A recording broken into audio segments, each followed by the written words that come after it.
Hey guys, welcome back to my channel, True Crime Matters, where we talk about and analyze everything true crime. I'm Tara Marie, and it is so nice to have you back today. Thank you so much for being here. If you're new here, welcome. I'm so happy to have you. So there's been quite a few developments in the past few days with the Menendez brothers, right? So I wanted to make sure I came back just to talk about that because this is relatively huge information. In fact, at this point, many legal analysts are now saying they believe these developments could mean that the Menendez brothers will be out of prison by Christmas of this year. Not to mention, there's also an upcoming documentary that is set to be released this week. So there's just a lot going on. So first of all, for those who don't know anything about the Menendez brothers, I have a two-part deep dive that I did a while back, so I'll link that down below. But the Menendez brothers are two brothers serving a life sentence for the murder of both of their parents, Mary Louise, known as Kitty, and José Menendez, in the summer of 1989. The younger brother, Erik, was just 18 at the time, and the older brother, Lyle, was 22. At first, police didn't suspect the brothers. However, a major break in the case came when a woman named Judalyn Smith told police that she knew that audio tapes existed where the brothers had confessed to the crime. In fact, Judalyn was having an affair with her therapist named Dr. Oziel, who happened to be the same therapist as Erik and Lyle Menendez. Once police obtained those tapes, that was enough to arrest the brothers. Now, in the state of California, even in situations where somebody admits murder to their therapist, the therapist must keep it confidential, or they could lose their license and face legal consequences. So the defense fought to keep those tapes out of court. And this argument went all the way up to the California Supreme Court, where they argued for over 2 years whether the tapes should be admissible. But in the end, it was determined that only one audio tape was admissible, and that was because Dr. Oziel claimed Lyle threatened his life in that session if he were to ever tell anyone their secret. However, Dr. Oziel's mistress, who Dr. Oziel had called to sit in his office and eavesdrop after Erik had confessed, stated that she never heard Lyle threaten Oziel at all. It is widely believed that Oziel taped the confession because he was planning on blackmailing the boys for the $14 million their father was worth when he died. The trial started on July 20th, 1993, and it was televised through Court TV. Now, what really shocked the nation is when the brothers finally revealed the reason behind the murders. Both brothers claimed they had endured a life of emotional, physical, and sexual abuse from their parents, mostly from their father, José. The defense called more than 50 witnesses who attested to the abuse, and there was even physical evidence that existed of the sexual abuse. Among the most convincing physical evidence was a report from Princeton Medical Center from a time Erik was brought into the ER because he had an unexplained injury to the back of his throat. At trial, a doctor testified that this injury was consistent with oral rape in children. In fact, nowadays, dentists are actually trained to look for that specific injury in children to be able to detect and report child abuse. At the time, the prosecution argued not only were the boys lying about the abuse, but they claimed even if there was abuse going on, the boys had the perfect opportunity to escape as adults. The prosecution also argued that the boys killed their parents to inherit their fortune, and that it was a crime of greed. But the defense explained what had really happened was the brothers had threatened to expose their wealthy, top-level executive father as a child molester. All of that said, it took 2 trials to convict the brothers of their parents' murders. The first trial, 2 separate juries were deadlocked because all of the women on the jury believed the brothers were acting in self-defense, while all the men believed it was either a crime of greed or the brothers could have just walked away. For the second trial, the judge ruled the abuse evidence was inadmissible, and manslaughter was not an option for the jury to consider. In the end, the boys were convicted of first-degree murder without the possibility of parole. Now, fast forward to the year 2020. Court TV started to release the whole recorded trial to their YouTube channel. And interestingly, they did this on Father's Day of all days. Now, when they did that, creators had a field day with the content on social media. In fact, this, I think, is what really triggered a whole movement on TikTok and elsewhere. Creators were taking little snippets or clips from the trial and started this whole Free the Menendez Brothers movement. I believe it was probably also around this same time that Ryan Murphy, the creator of the Netflix series, began to probably take notice, and the whole idea of maybe including this, story in a series began to take shape. And then when his series was released on Netflix, this entire case got exponentially more popular. His series is called Monster, the Lyle and Erik Menendez story, and it has really now revived this case in such a way that now many people are realizing the horrific abuse the brothers had endured as children, and they are starting to really believe the self-defense claim. Over the past few weeks, Netflix has really made this information far more worldwide than it previously was. Now, initially, many Menendez Brothers defenders were offended by the series because Ryan Murphy did take artistic liberty with the story, he says, in order to show all sides of the story, which included the parent side, the side of journalists, and the side of the brothers. I also did a video last week about the Netflix series, so I'll link that down below, but it was also said that the brothers were really offended by the series as well. In fact, Erik's wife posted Erik's statement about the series on her X account recently, really calling out Ryan Murphy for hurting their case. And that is really because their case is currently in appeal. And if you didn't know, two huge pieces of evidence have recently been revealed. One of them is a recently discovered letter that Erik had apparently written his cousin Andy in 1998 when Erik was just 18 years old, which was just a year prior to the killings. Specifically in the letter, Erik tells Andy, quote, "I've been trying to avoid Dad. It's still happening, Andy, but it's worse for me now. I never know when it will happen, and it's driving me crazy. Every night I stay up thinking he might come in." End quote. Now, this letter was only discovered in 2018 by José Menendez's younger sister, and therefore it was not offered as evidence at either trial. The other piece of evidence came from a former RCA boy band member named Roy Rosello, and he claims that José Menendez slipped him substances and raped him in the Menendez, New Jersey home when he was just 14 years old. Back then, Jose was an RCA executive and worked with the boy band Menudo. Okay, so all of that more or less leads us up to where we are with the new developments over the past week. The Los Angeles County District Attorney George Gascón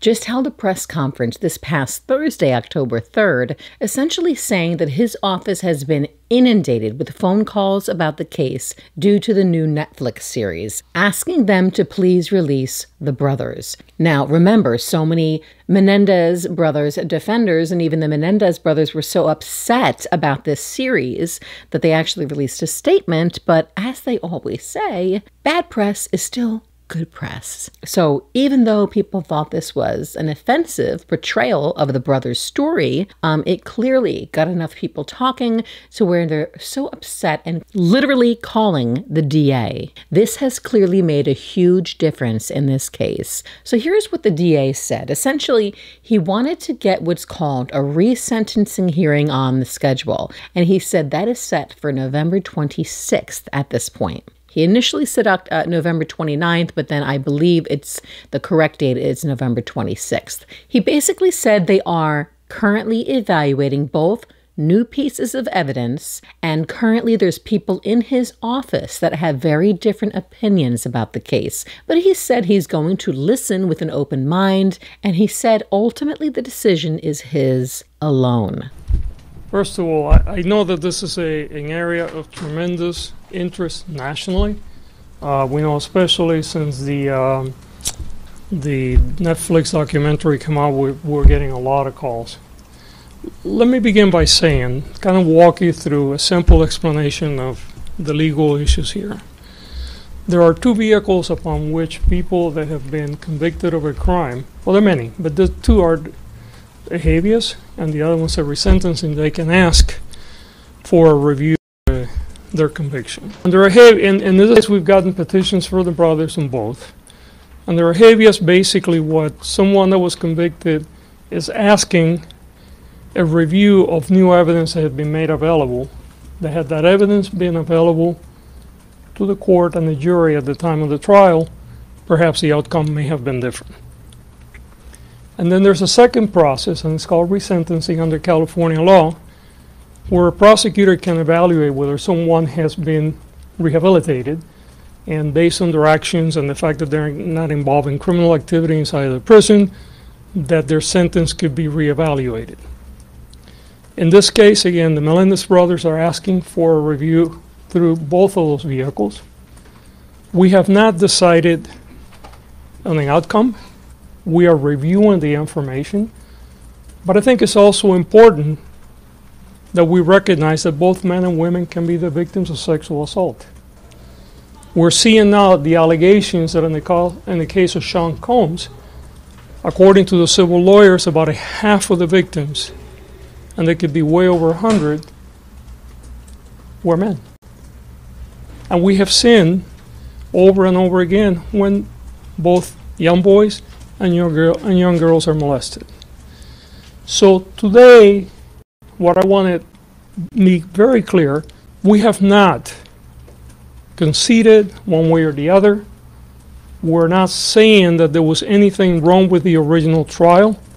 We have been given evidence. We have been given a photocopy of a letter that allegedly was sent by one of the brothers to another family member talking about him being the victim of molestation. We've also got evidence that was provided by the defense, by his lawyers, that one of the members of the Menudo van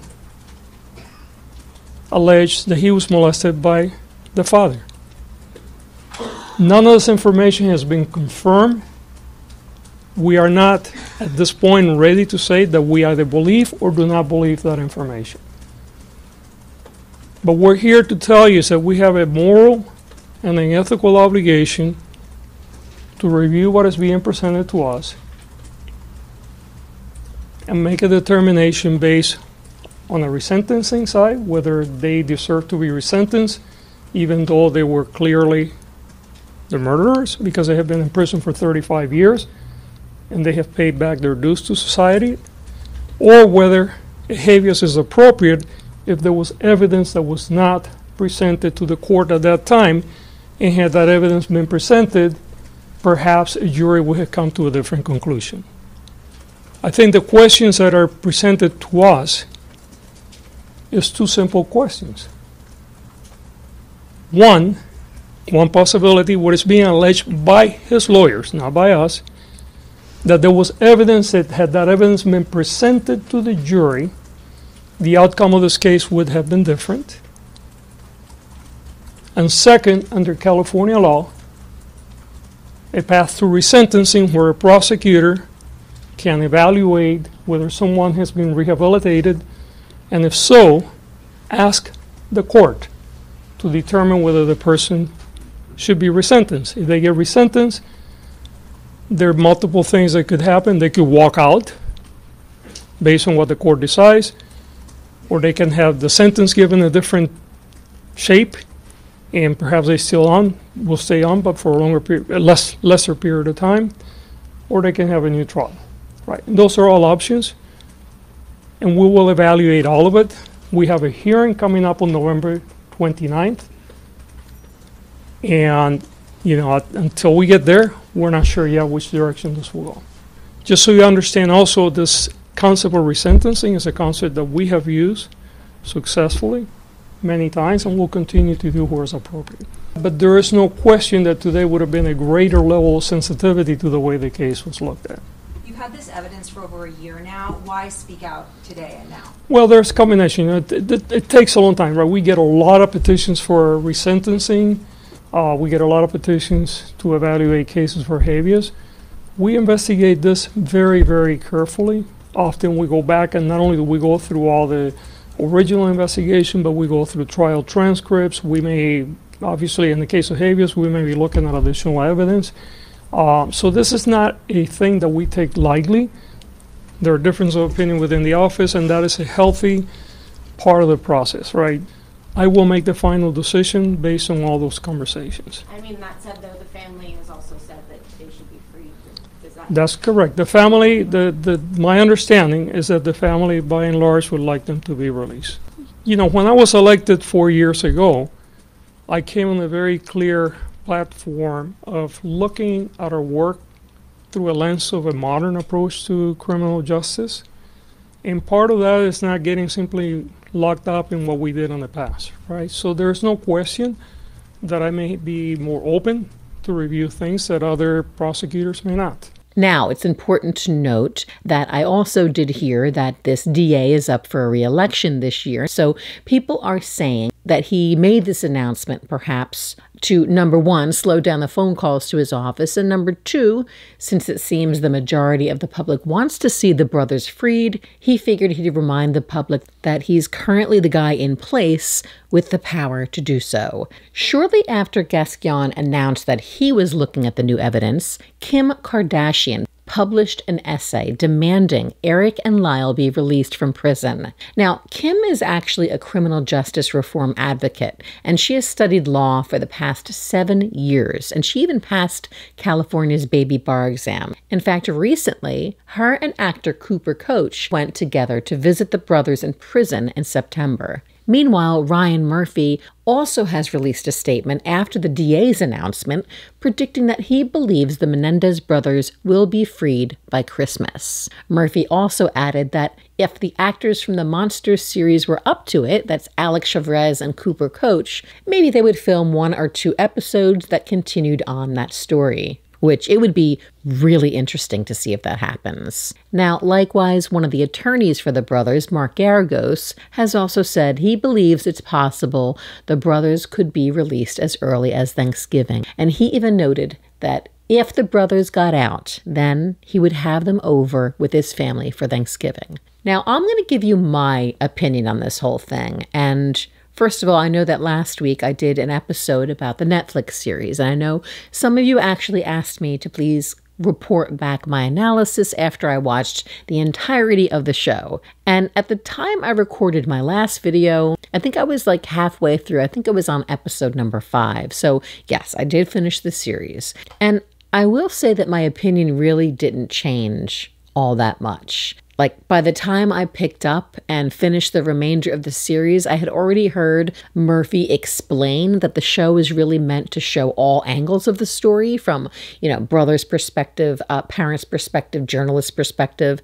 So that made more sense to me. In fact, I even read that Murphy stated that he wasn't even interested in becoming an advocate for the brothers. He said, quote, "I believe in justice, but I don't believe in being a part of that machine. That's not my job. My job as an artist was to tell a perspective in a particular story. I feel I've done that, and I wish them well." And I really actually respect that part of what he is saying. Now, I will say some of the liberties taken in regards to the incest scenes between the two brothers, as a director, I would have steered far away from that theory. I don't know. I just don't feel like it added to the story except to be a shock value thing. However, looking back, there's actually a few parts of the series that I found particularly really well done or well researched. And I say that because I know so much about this case, but I'll give you an example. There's one scene where Murphy uses his artistic liberty to show the theory that José was abused himself by his own mother. And in this scene, José explains to Kitty that his mother was laughing as she did it, like she made a big joke about it. Now, for anyone who knows the case really well, they might recall that a neighbor of José and Kitty had said that one time some neighbors were over for like a dinner party, and Kitty and José had put on some video that clearly had elements of child, pornography. And this neighbor claimed that José found it hysterically funny and was laughing. So, meanwhile, many of the neighbors were getting uncomfortable and got up to leave, but she specifically noted that. But just taking that one example and applying it to really, paint this portrait of Jose, I thought that scene was really brilliantly done, because not only was it showing that, an abuser character thought it was funny what they were doing, but it also showed, a victim's confusion over why it would be funny, or confusion and not understanding this perspective, this hysterical perspective the abuser had. We don't know for sure what actually went on with Jose as a child, but that was alleged, that the mother was abusive to him. But we do know the stories of many other abused children who have spoken out. So I will say overall, I think the bulk of the series shows the boys as victims of monsters who were their parents. But I think it also aimed to kind of say anyone could be a victim of this, while they're also a monster. I will say overall, I still think the bulk of the series shows the parents as being the monsters here to their children. And that really explains why so many viewers who see this series have really made it a point, to literally call the DA on behalf of, Menendez defenders to really ask that they review this case, the new evidence in this case properly. And again, as I always say, I believe media and film are the most powerful tools we have in society, because it can literally trigger huge societal shifts. Now, as for the announcement, I was definitely surprised the other day when the DA, called this press conference. It really, literally, I remember raising my eyebrows when I watched it. I could not, I'm not a legal analyst or anything. However, I was surprised that he made it a point to give a press conference versus just like a press release. I found it really interesting. Even if he's doing it because he's up for re-election, it still shows that there was enough public outrage over the case that making a public statement that he's taking it seriously shows that it's probably in his best interests to consider really releasing them. And I thought the overall tone of the announcement was extremely hopeful and upbeat for the brothers. I don't know. I can't explain it. I just got a weird feeling that he was almost trying to lay down the groundwork for the public to prepare that they very well may be releasing them on November 26th, which would be a resentencing. I believe I read somewhere that this manslaughter sentence would have been 10 years, which they've served longer than 3 times that. So I think they really could walk November 26th. And personally, just going by his tone during the statement, I really think at the very least they would get a retrial. But I don't know.